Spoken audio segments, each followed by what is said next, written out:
Who could argue with the Prime Minister's ambition of turning Britain into a high-wage economy? It is like offering us free beer, or an all-expenses fortnight in the sun.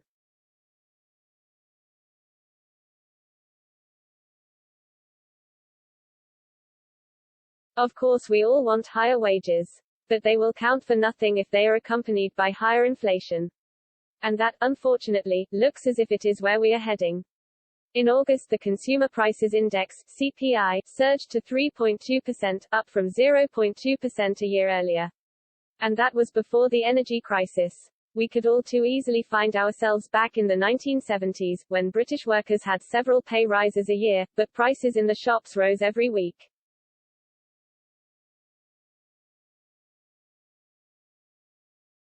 I certainly don't begrudge lorry drivers a pay rise. If some are now earning £1,000 a week, it is compensation for the years in which they were underpaid and undervalued.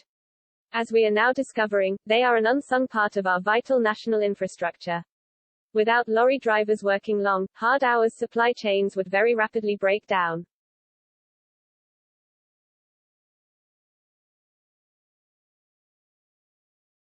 But it is inevitable that higher wages for lorry drivers will add extra costs for supermarkets, resulting in higher prices.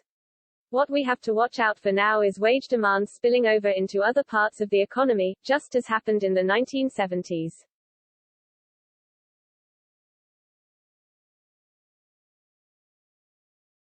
By standing up in Manchester and boasting how we are going to become a high-wage economy, the Prime Minister has given all sorts of workers an incentive to increase wage demands.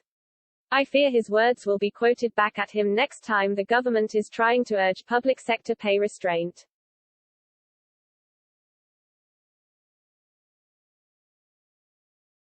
But it isn't just wages which are fueling inflation, it is energy prices, too.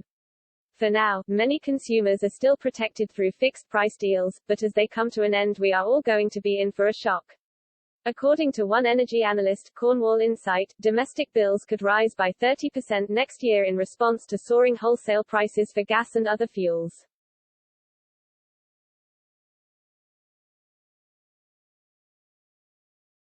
The government's energy price cap won't save us. It has already driven several energy suppliers to the wall. The price cap has been relaxed and may have to be abandoned before the rest go bust, too.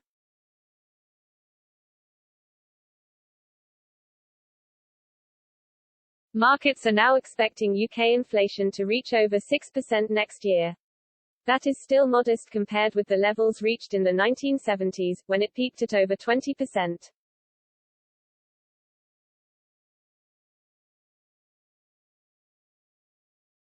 But the problem with inflation is that it feeds off itself. High prices mean workers demanding higher wages, which in turn pushes up prices further. Once it becomes established, it is very difficult to contain.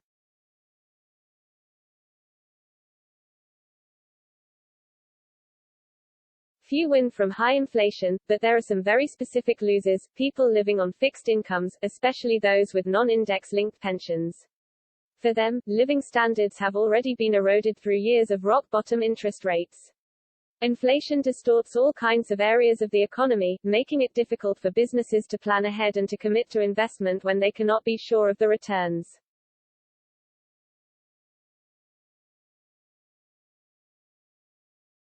But are the government and the Bank of England really committed to fighting inflation?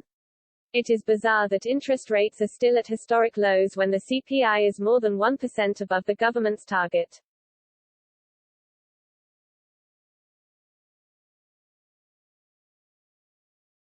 The same has happened with COVID as happened with the 2008 banking crisis. The Bank of England moved very quickly to make emergency rate cuts, but is extremely reluctant to declare the crisis to be over.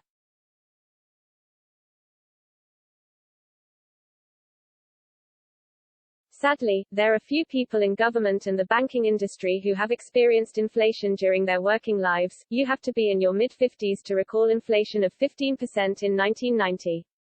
The government is now so heavily in debt that some ministers might see inflation as a relatively painless way to reduce the burden.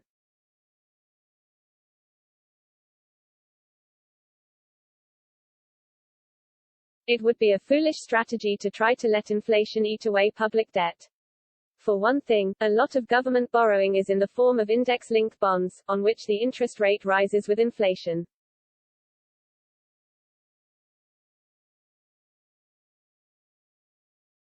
If we want to enjoy higher wages without the pain of inflation, there is really only one way to achieve it, which is to increase productivity. If we can all work more efficiently, then we will deserve higher wages.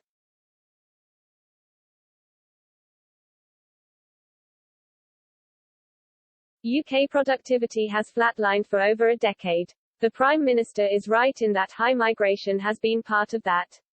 Many businesses have resorted to cheap labor rather than invest in automation.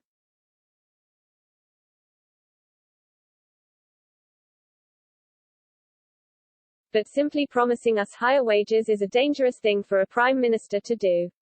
It is fueling expectations and risks awakening the dangerous beast of inflation.